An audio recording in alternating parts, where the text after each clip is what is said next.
Hey, good morning, everyone. This is Charlie Pankey again with Sierra Right Now podcast. We thank you so much for joining us wherever you're at today. Drive safe. We hope the mountains are in your view because we have snow. And we are doing a little pre-record here. This come out in a couple days, but Tahoe received snow last night. I know I heard North Star 8 inches, Palisades somewhere around 8 inches on top too. I'm not sure about lake level, but we're going to talk about that today because we have a special guest from us from the Tahoe Transportation Department. We're going to be talking about getting around Tahoe to all your favorite trails, cool things about the new event center and some added service they're going to be doing in Tahoe. So if you're planning to go to Tahoe this winter, check this out. This show's good just for you. But before we get started, we can't do any of this without our sponsors and support from our local businesses. Carson Valley, our home base to all of our ventures, and is our home to wide open spaces. So please check out this little shoot from the Carson Valley this morning. And if you don't know where the Carson Valley is, if that's a term that's kind of foreign to you, we are right below South Lake Tahoe. From my window, I can see Heavenly Mountain and the crest of the Carson Range, if you will, on the east side of Lake Tahoe. Beautiful valley. If you ever skied on Heavenly Mountain and look down on the valley below, that's where we live at. That's our Carson Valley. Our border for the county actually runs right up to the Casino District in South Lake Tahoe. Which again is one of the reasons we have our guest today, Jim Marino. He's with the Tahoe Transportation Department, and we've got some really cool new changes going with routes and free transportation in Tahoe. We thought you'd have him on today. And Jim, thanks for joining us. Yeah, my pleasure, Charlie. Thanks for having me. Very good. How are things looking in Tahoe today? Did the snow get down to lake level? Yeah, out at the house. I live out in Myers, about 6 inches out in Myers, maybe 4 inches down here at State Line. So fantastic. So yeah, people come in for the weekend and have fresh base of powder on the mountains. And more coming from what I hear. yeah, exactly. It's supposed to be today and a little bit tomorrow, I think, maybe, and we'll see where it goes. I actually heard the weather pattern may have shifted even like a north from the winds coming down from the north, so we may even get a little longer stay on that. So no weather forecast here, of course. Well, Jim, thanks for joining me today. The reason, one of the reasons I reached out is you guys obviously have a great program there. I used to take the bus from down here in the Carson Valley up there when I worked with the fifth grader snowshoe program with the resort up there. And I'm familiar with the bus system a little bit, but you guys have some new programs going on with the Tahoe Event Center in town, and just thought it'd be a great opportunity to talk about the shuttle service and some of the things that you offer the community for visitors and locals alike. Yeah, I mean, we're excited. The Tahoe Blue Event Centers, I mean, it's just been great, right? It's hosting the Night Monsters hockey for the season. It's got a lot of great events. And we just noticed that there just wasn't a good public transit system connected to it, right? So there's Lake Link, there's microtransit, there's taxis, there's Uber, there's all this kind of stuff, but we didn't have a fixed route at those hours at night. So we partnered with the Tahoe Douglas Visitors Authority, which has been great, and came up with a plan to run almost all events this winter with them. So extended hours on our Highway 50 route, fixed route, gets people to and from the concert or hockey game or whatever the event might be. It's a great thing. It goes straight. It's almost an express. It's about 4 or 5 stops along Highway 50, including the event center. Great. And including Kingsbury Park and Garage in case someone wants to park there. Great. And it goes all the way out to the South Y, which is the intersection of 50 and 89 out there in South Lake Tahoe. So it's a good mechanism to just leave your car, go take public transportation. That's what we're all about here at the Transportation District. Try and get people out of the car, try and reduce the miles traveled and, air quality and all that good stuff. And it's working out pretty good. I was actually at the game one of the hockey games last night, and our bus was running. I saw it, and I was just happy to see it being in operation. So it's a good thing. That is really a great service. I've been to the events there a couple times. I haven't been to hockey yet. That's still on my agenda to do here this winter. But the corridor and parking there over the years is getting more and more congested. It becomes one of those things where you really got to know what you're doing if you're going to go down there.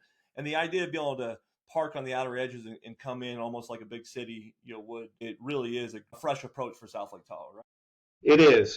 And, it's a catch-22, right? The longer we operate, the more frequency we operate, the higher the cost, right? So it's a trade-off. We have to have subsidy to be able to do it. But with Tahoe Douglas Visitors Authority, like I said, we partnered with them. So we're able to extend our hours, and it's working out really well. Yeah. That's really good.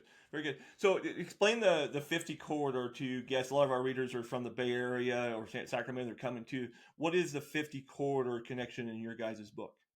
So for us, for Tahoe Transportation District, we run public transit on the south shore of Lake Tahoe and on the Nevada side. We're a bi-state agency. Okay.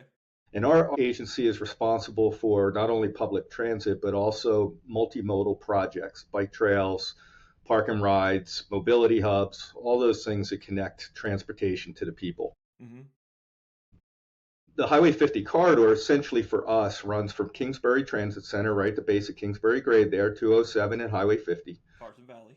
Right, and runs all the way west to the Y at Highway 50 and Highway 89 in the city limits. It runs every 30. Our buses run every 30 minutes on Route 50.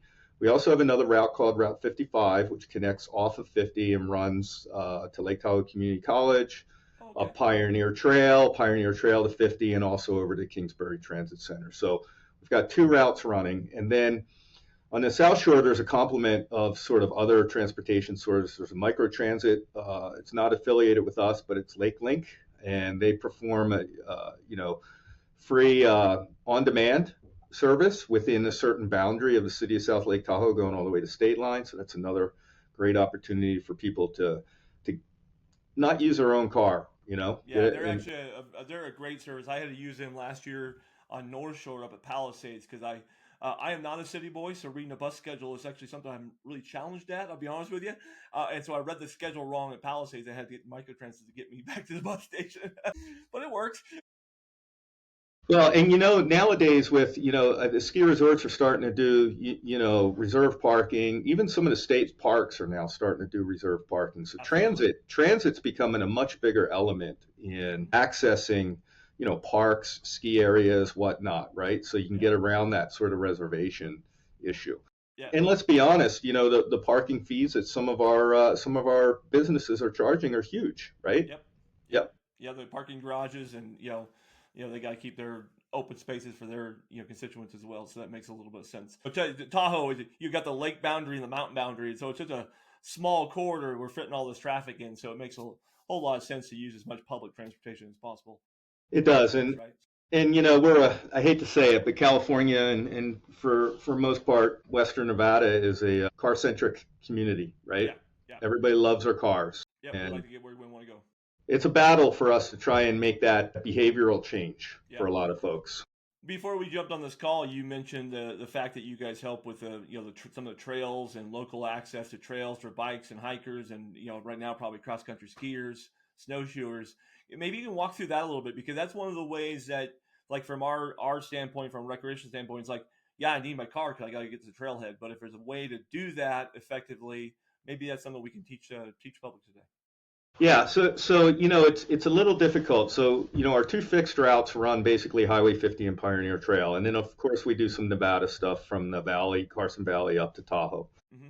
We also do an East Shore Express over on Highway 28 during the summer, which is Sand Harbor State Park to Incline Village, which really generates a lot of ridership because of the park. Yeah, that new trail from back and forth, right? Yeah.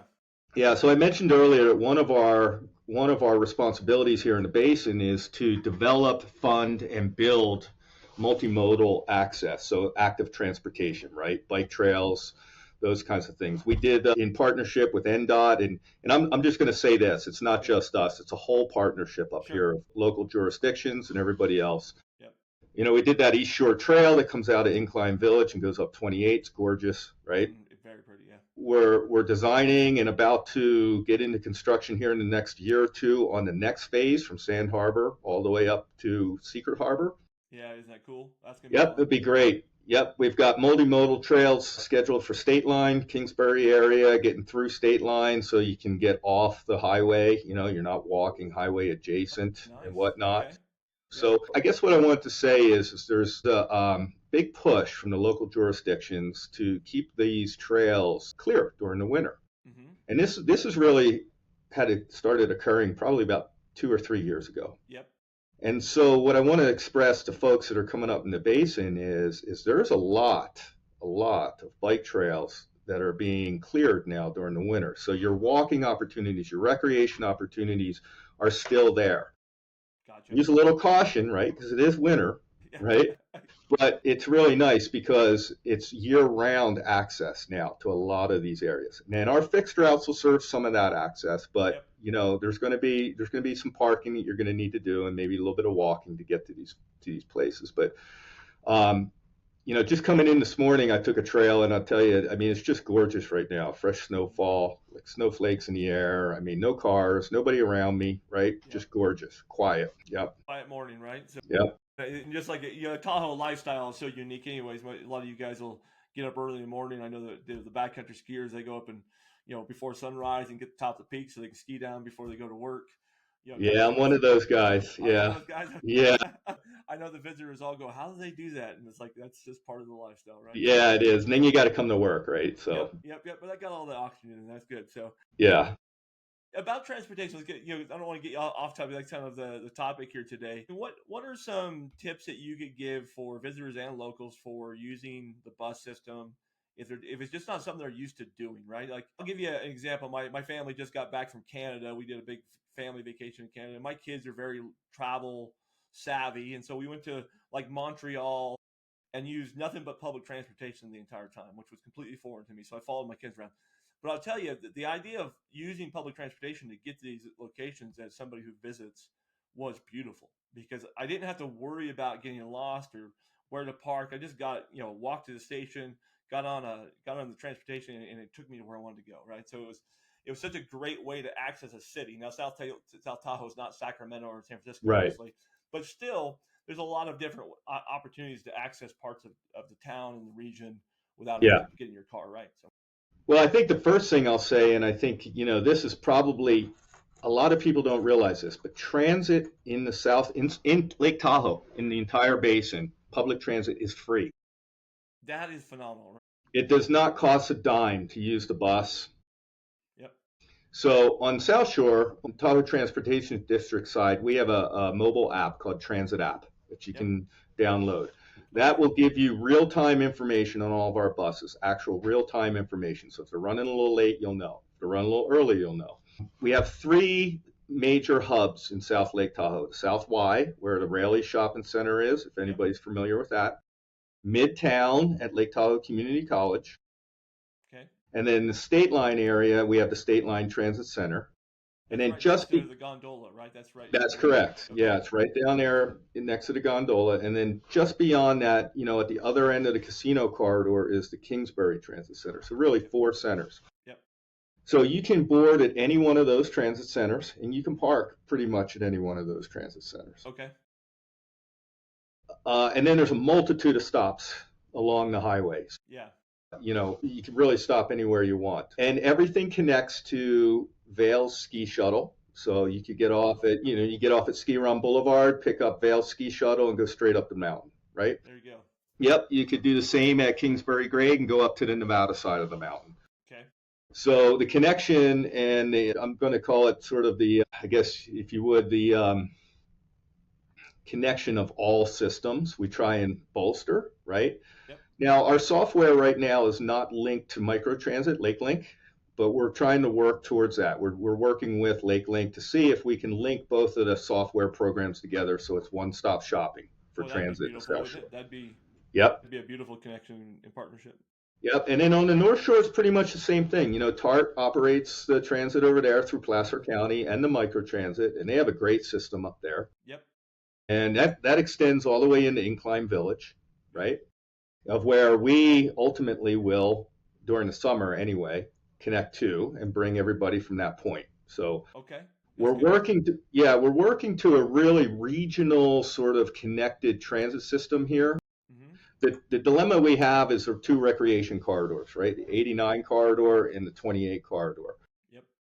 We have to be able to build some infrastructure on those corridors to enable us to have transit stops that are safe and parking where people can park and actually take the transit. So we're working towards that. Okay. Yep. So I think we're in good shape. And I think if you download that transit app, you'll be able to see what we're doing, when we're doing, including all those event concerts we were talking about earlier and everything else. Yeah. That's really fantastic. I was thinking about when you were talking about the ski community. We have so many people that come to the Carson Valley, to South Lake Tahoe to go skiing. They come for the weekend.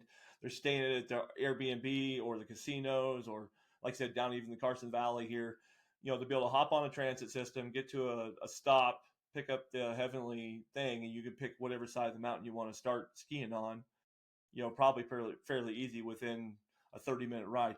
How is the bus for like carrying gear for skiers and stuff? You guys, easy to do?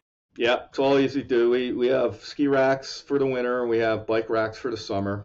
Great. And it's interesting. We actually see an increase of ridership in the winter, right? Because in the summer, a lot of people might walk or take an e-bike or an e-scooter, micro mobility device, and but in the winter we see more of an uptick of everybody that wants to get to the mountains and Yeah, whatnot. Yeah. that makes a whole lot of sense. Right now in Tahoe too, especially if you're listening from the Bay Area, maybe you haven't followed along. But Tahoe has some battles going on for road clearing right now for Hmm. plow. They don't have enough employees for plowing the roads. Heavily with their parking system, and they've got some closures of roads near the Hmm. resorts. So transit becomes more and more important for people getting to the mountain if you don't have a reservation for parking in the heavily for examples.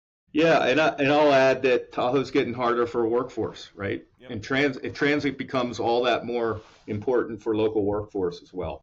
I mean, it's a good jumping off point. I saw online you guys are hiring still. So how is it for the transit company and finding employees for the local areas? Is it continual battle or?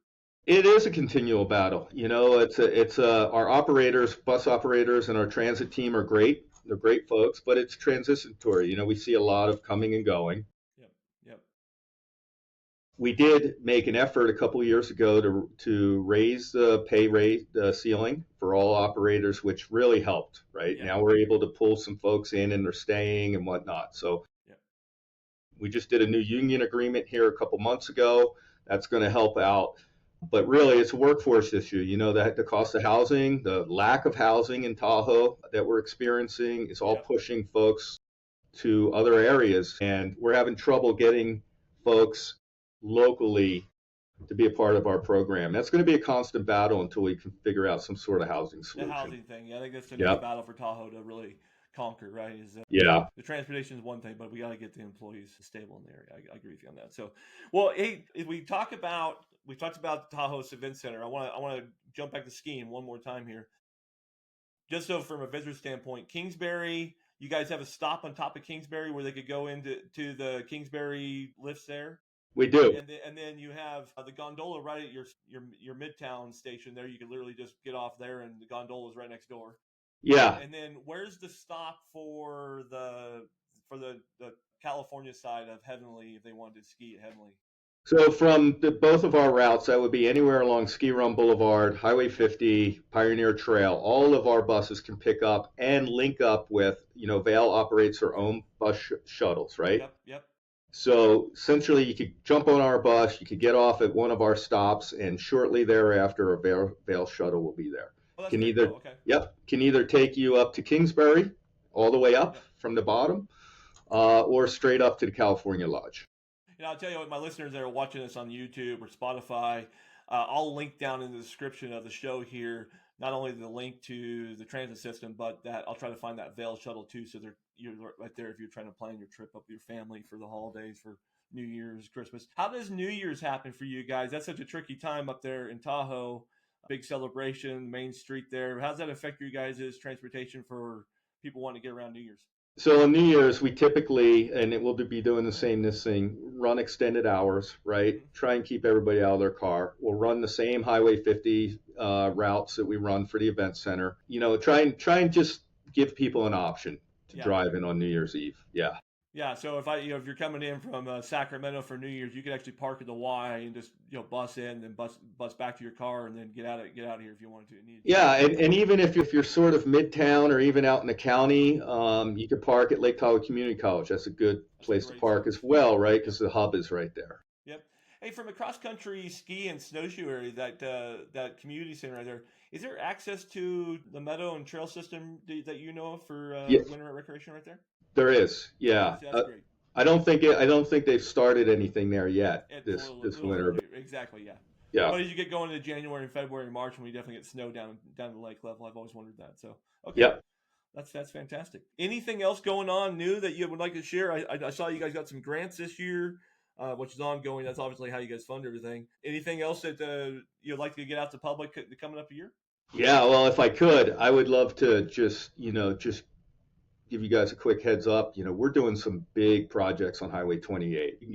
We just recently got a $24 million grant from U.S. Department of Transportation to support that next phase, Sand Harbor to Secret Harbor. Yep. We're in the process of creating additional parking lots along SR 28 in the Nevada side. I want to caveat that by saying we're not creating parking for additional vehicles. We're trying to limit the parking on the roadway. Let's put it that way. Yeah. Make it safer. Maybe it's safe to let people know when you say Route 28. If you look at the Incline Village down to Spooner Summit, where Highway 50 comes up in Carson City, that's Route 28. So that's right. Where Sand Harbor's at. That's where some of the probably your favorite walk off the highway beaches are that people are always trying to park at. It's really kind of tight there in summertime.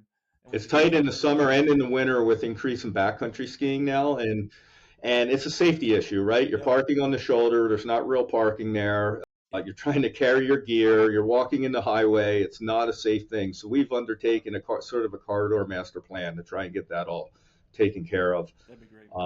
So I just want to point that out. And we're also going to do a pretty large park and ride at the top of Spooner Summit there. Spooner Summit 28, 250 spaces.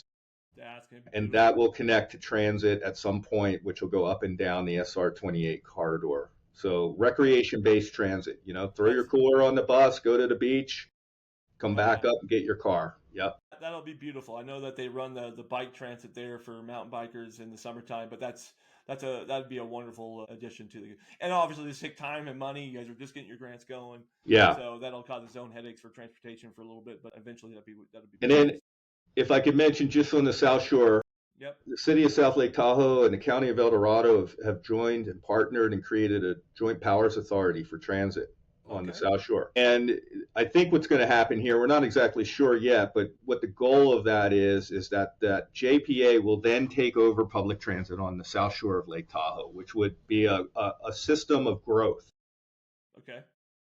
Increased services potentially out to Myers in the county, perhaps the Emerald Bay corridor, right? Yeah. So it's a really good thing. We're excited about it. We're a little shaky on exactly how our two organizations are going to merge. Yeah. But I think it's a good thing. So I just wanted to, let everybody know that in the future there's probably going to be a different transit agency on the South Shore running that. Sure, but the future's bright. I mean, it's all for the purpose of getting people out of their cars, giving us a better traffic pattern around the places we want to play at, make it a better experience for everybody all around. Exactly. Visitors, right? That's fantastic. Well, Jim, before we let you go today, I always ask my guests the exact same three questions.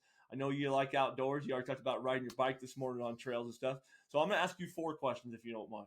Okay. So on a local level, give our visitors a local favorite trail, summer or winter, that you just love getting out and exploring. Is there a local areas like one of your favorite trails? I live out in the county, out in Myers, El Dorado County, and I live on the Oneida Trailhead. So Powerline, Corral Loop, Mr. Toad's. Yep. All that is in my backyard. So I'm riding that pretty much every day during the summer. So you just made all of our listeners jealous, is what you're saying.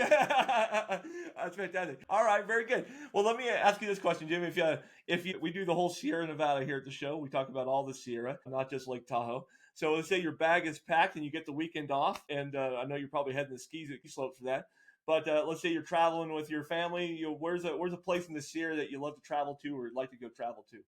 I love the east side. In the summer, I'm a fly fisherman, so I have no problem hiking into the Eastern Sierra, anywhere down between Bishop, Mammoth, and north up to Tahoe, and getting into some of those upper elevation streams and lakes and whatnot. I just love that. I took that's a backpacking trip with some guys from LA this year that invited me up to the Chocolate Lakes to fish for the weekend. We did Chocolate Lakes, Long Lakes area. Yeah. Pull them and fish all day long. I know. They had a blast. Yeah, it's a little bit of an effort, but it's a hell of a reward. Yeah. It was beautiful. It was definitely beautiful. It was a good trip to do. All right. So if your bag is packed, and I'm a gear guy, there's certain things I always have with me. What's your favorite piece of gear you never leave home without? What's that thing that's always in my bag, whether it be a fishing pole or maybe there's a piece of gear I've had this pocket knife since I was 12 type thing. What's your piece of gear that you have to have? For me, it's pretty simple. It's a very simple water filter and a water bladder. Because when I'm hiking or biking, I only take one water bottle. I try and keep the weight down, and I try and refill as much as I can. That's even when I'm fly fishing too. I very rarely carry water. Love it. The water filter and the bladder goes with me, and then I just fill up wherever I am. I love that. Love that. I carried those bladders for a year, and I've actually gone back to a little heavier pump system that fits right on top of the water bottle. So I just fill my water bottle up, and I just keep going. But I don't have that bladder to worry about anymore. So Travel a little lighter that way. Yeah, it's well, it's great. a little heavier water filter, but I find it a little more reliable for me. So, Yeah, but I like what you're saying there with the water filter. Never leave home without that. I've been caught without mine on a mistake and going, that was kind of dumb. yeah, yeah.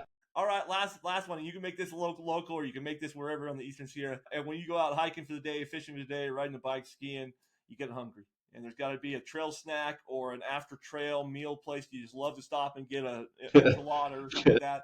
What's your go-to meal after a big adventure? Well, this is gonna sound kind of weird, okay? But I absolutely love bacon, so I'll eat as much bacon as possible when I'm out in the backcountry. But if I had to, if I'm coming off the trail down here in South Shore, Yeah. I want something good. I'm going to go get some baked goods at Crazy Good Bakery there at the Y, Okay. There okay? you go. And I'm going to get a coffee at Bare Roots. Those There you go. two, those for me, they're my staples right there. Coffee and some baked goods. Yep. Both at the Y right there? Well, Bare Roots is sort of midtown by Yeah. Sierra Boulevard. Yeah. Gotcha. I haven't been there, so that's good. Yep. Very Yep. good. Well, there you go. Those are no sponsors here, guys. Those are just pure shout outs of recommendations. So take them as you will. Jim, one last question for you. If the public wants to learn more about your future, how do they get involved and have keep up with what's going on? Or do you guys have public forums occasionally for them to be able to speak into? How does the public learn and stay involved with what's going on in the future? So, I mean, the easiest way is our website, tahoetransportation.org. We have board meetings every month. We have committee meetings every month. We're actively engaged in all of the local jurisdictions. Like I said, we're a bi-state agency, so we're on the Nevada side, California side, all 5 jurisdictions and 2 states. Yep. So the easiest way to keep track of us and get a hold of us and understand what we're doing is our website. It's the best platform for that. Perfect. You can find all your routes there too. It's a great thing to do. Again, I'll link all those down below the show here. So if you're listening from wherever you're at today, you can just click on those links, check it out.